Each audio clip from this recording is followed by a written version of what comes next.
Bismillahirrahmanirrahim. Assalamu alaykum, hörmətli görürmənlər. İstiqlal gündəlik xəbərlərini görüşünlərni qarşı alımız. Mən Abdullah Yalqın.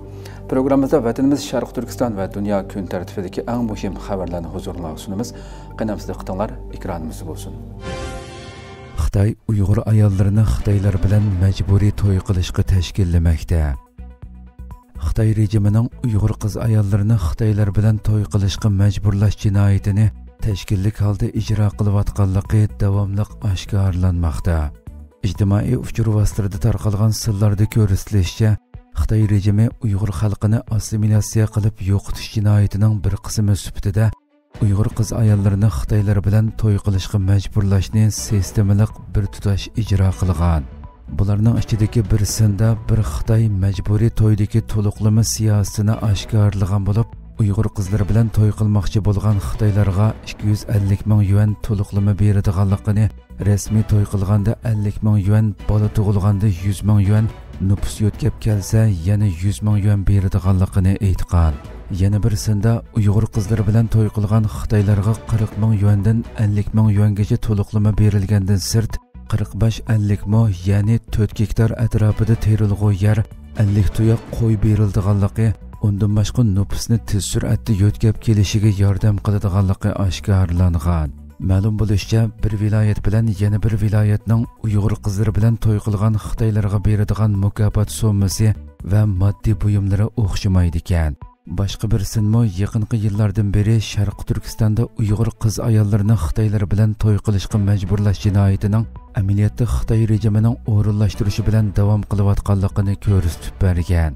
Sharq Turkistondan yangi chiqqan bir shohid ilgirki vaqtlarda bir Uyghur qizi Xitoy bilan to'y qilib qolgan taqdirda xalq orasida paloni Xitoy bilan to'y qilibdi degandek gaplar tarqalib, kishilarning hayronligini qo'zg'aydiganligini, ammo navbatda Uyghur qizlarining Xitoylar bilan to'y qilish ahvolining normal hodisiga aylanib qolgandek ko'rindiganligini, Xitoyga qiz bermagan kishilarning har xil bahonalar bilan turma yoki lagerga qamaldiganligini, Xitoy bilan to'y qilgan ayollar ustidan qilingan har qanday gap so'zlar sababli jazolangan Uyg'urlarning ko'p ekanligini, qizi bor oilalarning ig'ir kunga qolganligini oshkorlagan edi.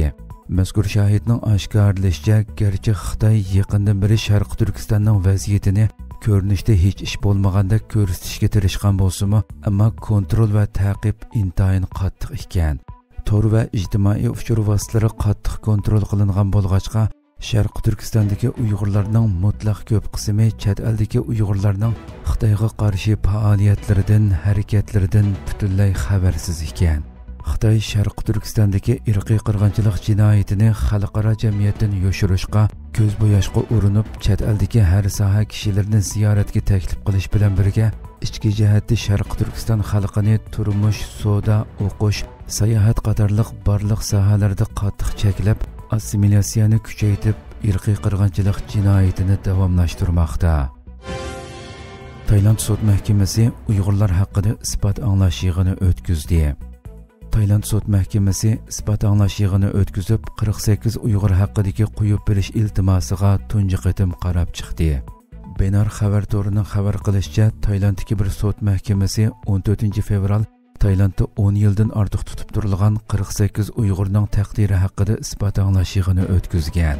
Inson haqlari tashkilotlari va muhojiratdagi Sharq Turkiston xalqi mazkur Uyg'urlarning Xitoyga qaytarilishidan andisha qilayotgan bo'lib, nurg'un davlatlarning elchixona xodimlari va BDTning vakillari butun isbot anglash yig'inini kuzatgan. Sudga mazkur Uyg'urlar qatnashtirilmagan bo'lsa-mu, Uyg'urlarning advokati Chochart Kampay, faoliyatchi Baxtiyor Bo'ra va mustaqil tadqiqotchi Nirola Alima qatorliqlar guvohlik bergan. Inson haqlari tashkiloti hammaga adolat o'tgan oyning 5-ida tutib turilayotgan Uyg'urlar haqida e'lon qilgan dokumentida Tailand hukumatining ularni Xitoyga qaytarish uchun jadval to'ldirishga majburlayotganligini bildirgan. Xabarda deyilishicha, Tailand hukumati buni inkor qilgan bo'lsa-mu, ularning bexatarligi to'g'risidagi andishalar yanada mavjud ekanligi bildirilgan. Uyg'urlarning advokati Chochart Kampay 29 yanvar sudga iltimos sungan bo'lib, iltimosda bu kishilarning panohlik tilash sababidan uzun vaqt turmaga qamalganligi, shunga ularni qo'yib berish kerakligi talab qilingan. iltimosda Tailandda tutib turilayotgan Uyg'urlarning Sharq Turkistonda jinoyat o'tkazmaganligi, ularning Tailandga qonunsiz kirishning jazosini tortib bo'lganligi, tutib turish o'rnida 11 yildan ortiq nachar sharoitda turganligi qayd qilingan. BDTning mutaxassislari 21 yanvar Tayland hukumatini bu Uyg'urlarni qo'g'lab chiqarmaslikka chaqirgan hamda Xitoyga qaytirgan ahvol ostida ularning qiyin qistoqqa uchrash ehtimolligini bildirgan. İltimas qiluvchilarning advokatining bildirishicha, agar sud iltimos va guvohchilarning so'zlarining asosi bor deb qarasa, texmo tafsiliy tekshirish va bu masala haqida Tayland soqchi amaldorlarini chaqirtish to'g'risida buyruq tushirdi ekan.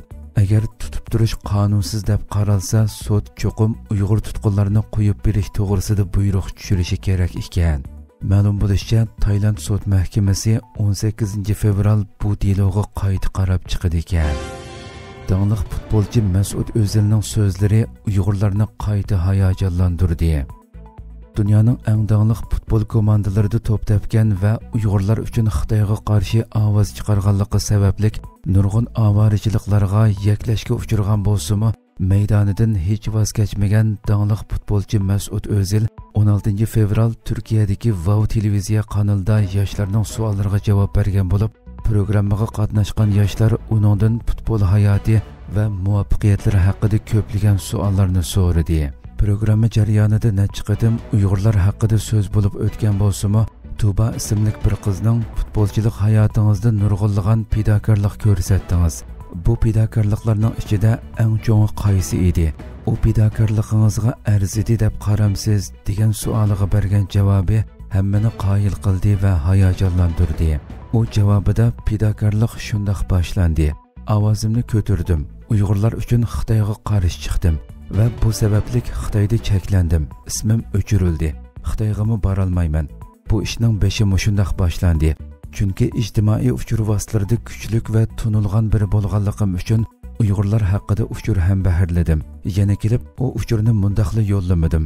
Uyg'urlar haqida anglaganlarimni o'zim va qo'l ostimdagilar bilan tekshirdim va haqiqatni aniq bilgandan keyin u qadamni bosdim. Ana shu uchurni ham baharlagandan keyin qiyinchiliklar chiqishga boshladi.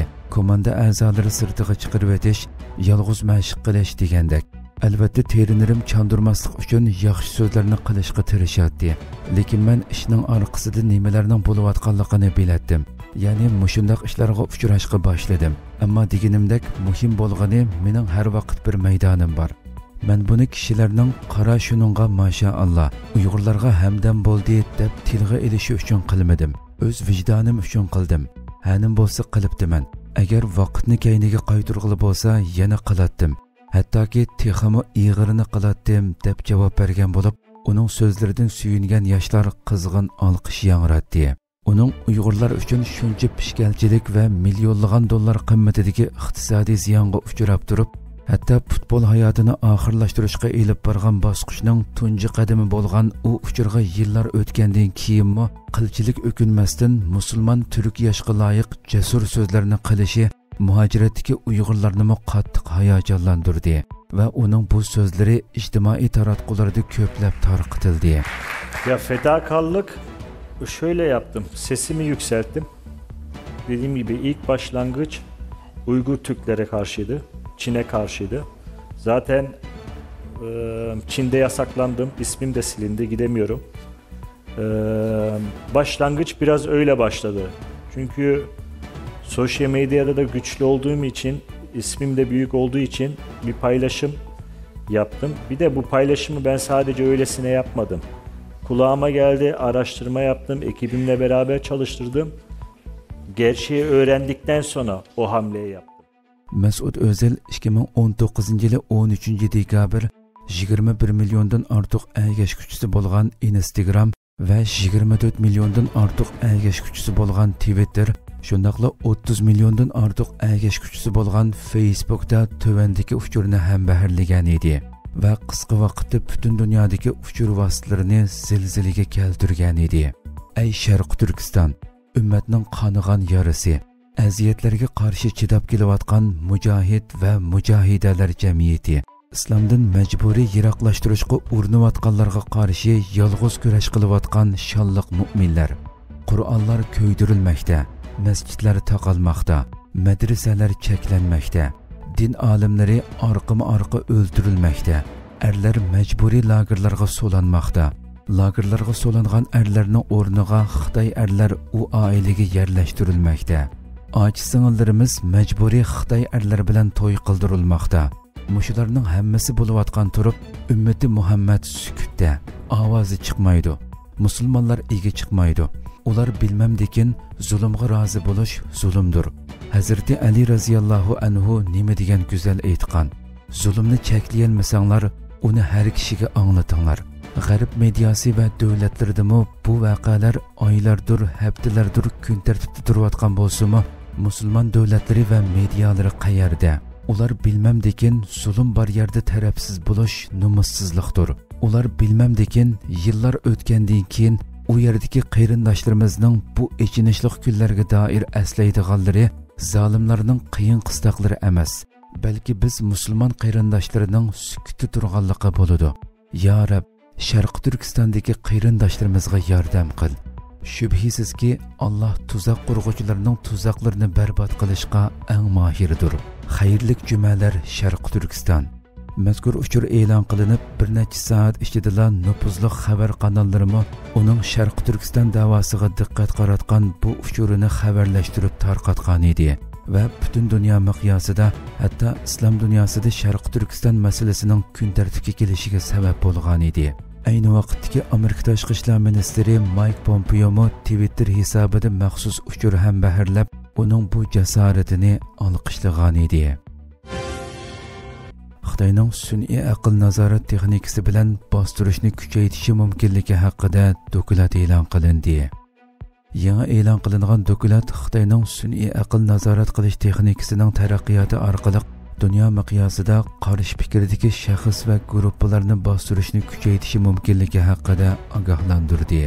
Amerika Davlatlik Demokratiya Fondining Demokratiya tadqiqoti xalqaro munbiri yangi dokument e'lon qilgan bo'lib, dokumentda ko'rsatilishicha Xitoyning sun'iy aql va sonliq ma'lumot to'plash sohasidagi texnikalik ilgirlash, jumladan DeepSeek qatorliq sun'iy aql modellarini bozorga selish orqali ichki jihatdan kontrol qilishni texnik kuchaytirishi mumkin ekan.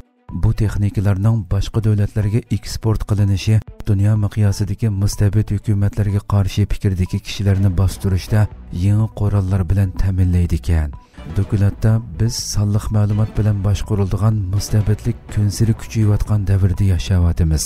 Sun'iy aql, raqamlik sonliq ma'lumotlarni to'plash va analiz qilishdagi boshqa texnikalar mustabid kuchlarning qarshi fikrdagi kishilarni bostirish usulini o'zgartmoqda. Navbatda Xitoy ilgari ko'rilib boqmagan tip va ko'lamdagi sonliq ma'lumotlarni to'plash va foydalanishda alohida ko'zga cheliqdi. Bu sonliq ma'lumotlar jamiyatni kontrol qilish maqsadida umumiy va xususiy sohalarda bo'lsin, mayli ichki jihatdan bo'lsin yoki chet eldan kelgan bo'lsin, hammani to'plamoqda deyilgan. Mazkur dokumentda diqqat qilishga tegishli 4 soha alohida ta'kidlangan bo'lib, ular sun'iy aql nazoratining qo'llanilishi, nerva va mavhum reallik texnikasi, shifrlangan uchurlarni yeshalaydigan kvant hisoblash texnikasi, markaziy kontrollikdagi raqamlik pul ekan. Navbatda Xitoy nurg'un nazorat texnikalarini chet elga eksport qilayotgan bo'lib, Xitoyning Haykang va Dahua shirkatlari dunyodagi ko'zitish kamerasi bozorining taxminan 34%ni egallagan. Dokumentda Xitoyning kvant texnikasining Rossiyaga kirishi mumkinligi, kesak oltin davlatlarining o'zaro kvant aloqa to'ri qurishni planlaganligi, Xitoyning bu texnikada oldingi o'rinda turishi sababli kelgusida uchurlarni shifrlash o'lchamiga zo'r darajada ta'sir ko'rsatishi va munosabatlik texnikalarni eksport qilishi mumkinligi bildirilgan. Hurmatli ko'ruvchilarimiz, shuna qilib bugungi xabarlarimiz mushu yerda oxirlashdi. Inshaalloh atigi programmada ko'rishguncha omon bo'lgaysizlar. Assalomu alaykum va rahmatulloh.